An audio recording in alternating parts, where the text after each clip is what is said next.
কৃষি আর কৃষক বান্ধব শাসক ছিলেন সম্রাট আকবর। তার সিংহাসনে আরোহণের দিন থেকে বাংলা সন গণনা শুরু, যার মূলে ছিল কৃষি নির্ভর অর্থনীতিকে এগিয়ে নেওয়া।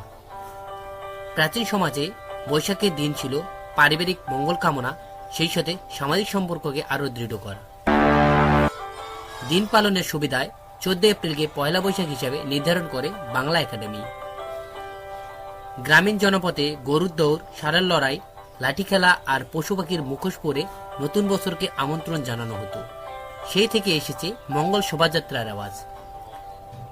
প্রাচীন বাংলা থেকে নাগরিক জীবন, শতবর্ষের এই সংস্কৃতির উপর প্রথম আঘাত পাকিস্তান আমলে। 58 সালে আইয়ুবের সামরিক শাসনের বাধার মুখে পড়ে মুক্ত বুদ্ধি আর সাংস্কৃতিক চর্চা।